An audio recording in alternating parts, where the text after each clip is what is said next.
तो hello everyone, welcome back on my YouTube channel.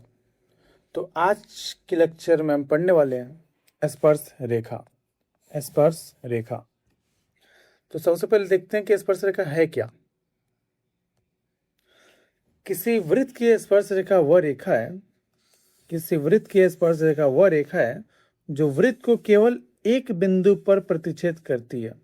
मतलब वह रेखा जो वृत्त को केवल एक बिंदु पर प्रतिच्छेद करती है, वह रेखा स्पर्श रेखा कहलाती है। जैसे ये एक लाइन जा रही है, ये वृत्त को केवल एक बिंदु पर प्रतिच्छेद कर रही है, तो ये रेखा स्पर्श रेखा कहलाएगी। स्पर्श रेखा कहलाएगी।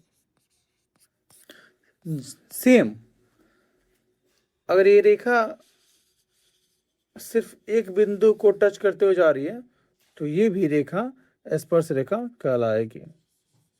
स्पर्श रेखा कहलाएगी। ठीक है। बट क्या हो कि अगर ये रेखा जाए तो क्या ये रेखा स्पर्श रेखा कहलाएगी? नहीं, ये रेखा स्पर्श रेखा नहीं कहलाएगी। क्यों? क्योंकि ये दो बिंदु से होकर गुजर रहा है, एक बिंदु और दो बिंदु, इसलिए ये स्पर्श रेखा नहीं है। स्पर्श रेखा होने के लिए बहुत जरूरी है कि वो रेखा वृत्त के केवल एक ही बिंदु पर स्पर्श करे। जैसे यहाँ पे एक ही बिंदु पे, जैसे यहाँ पे एक ही बिंदु पे। ठीक है, आगे देखते हैं। एक का थ्योरम भी है इसके रिगार्डिंग। वृत्त के किसी बिंदु पर स्पर्श रेखा वृत्त के किसी बिंदु पर स्पर्श रेखा स्पर्श बिंदु से जाने वाली त्रिज्या पे लंब होती है। मतलब मान लो कि एक स्पर्श रेखा है, तो ऐसे गुजरेगी स्पर्श रेखा। ठीक है, यहाँ पे स्पर्श बिंदु है और ये वृत्त का केंद्र है, ये वृत्त का केंद्र है। तो वृत्त के किसी बिंदु पर स्पर्श रेखा, वृत्त के इस बिंदु पर ये स्पर्श रेखा है। ठीक है, ठीक है। स्पर्श बिंदु से जाने वाली त्रिज्या पे लंब होती है। तब स्पर्श वाली बिंदु ये है, ये त्रिज्या है, यहाँ पे 90 डिग्री का कोण बनेगा। समझ जाओ।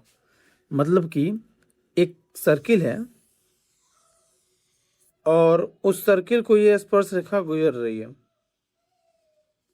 और अगर हम केंद्र से इस स्पर्श रेखा को टच करा देंगे तो यहाँ पे 90 डिग्री का एंगल बनेगा। आगे देखते हैं। स्पर्श रेखाओं की संख्या। जनरली 3 कंडीशंस होते हैं। हम यहाँ पे बारी बारी से तीनों कंडीशन देखेंगे। ठीक है।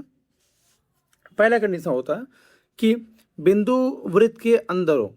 मान लो कि ये सेंटर है, मान लो ये बिंदु है, तो इस बिंदु से कितनी स्पर्श रेखाएं खींची जा सकती हैं? नील बटा सन्नाटा, एक भी नहीं। देख लो, ये खींच सकते हैं रेखा, ये रेखा खींच सकते हैं, ये रेखा खींच सकते हैं, लेकिन इसमें से स्पर्श रेखा कोई भी नहीं है। ठीक है, क्योंकि स्पर्श रेखा मतलब सिर्फ स्पर्श ही करना चाहिए वृत्त को। ये तो वृत्त के अंदर है, सिर्फ स्पर्श करना चाहिए स्पर्श रेखा। अगर बिंदु वृत्त पे ही हो, मान लो कि ये बिंदु है, ये तो सेंटर है, ये सेंटर, मान लो कि ये बिंदु है, तो यहां से स्पर्श रेखा गुजर रही है। ठीक है, तो अगर बिंदु वृत्त पर कि वृत्त के परिधि पर हो तो सिर्फ और सिर्फ केवल और केवल एक ही स्पर्श रेखा गुजर सकती है। ठीक है,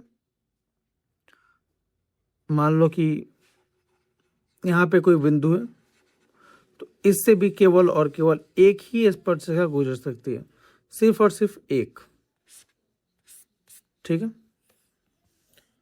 मान लो कि ये वृत्त का सेंटर है और बिंदु बाहर है, तो इस बिंदु से कितनी स्पर्श रेखाएं खींची जा सकती हैं? तो दो, एक स्पर्श रेखा और दूसरा स्पर्श रेखा। ठीक है, तो इससे दो स्पर्श रेखाएं खींची जा सकती हैं। चलो एक और एग्जांपल लेके देखते हैं। मान लो कि एक सर्किल है,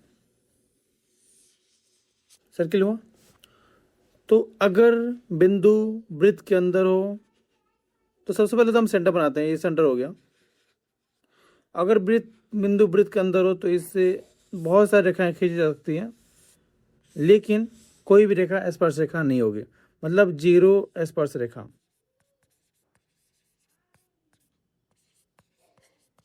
जीरो स्पर्श रेखा, ठीक है।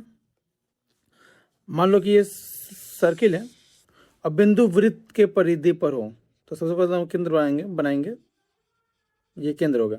अब बिंदु वृत्त के परिधि पर हो तो सिर्फ और सिर्फ एक ही स्पर्शिका गुजर सकती है। जैसे यहाँ पे देखो बिंदु वृत्त के परिधि पे है तो सिर्फ और सिर्फ एक ही स्पर्शिका गुजर सकती है, ठीक है। तो एक स्पर्श रेखा,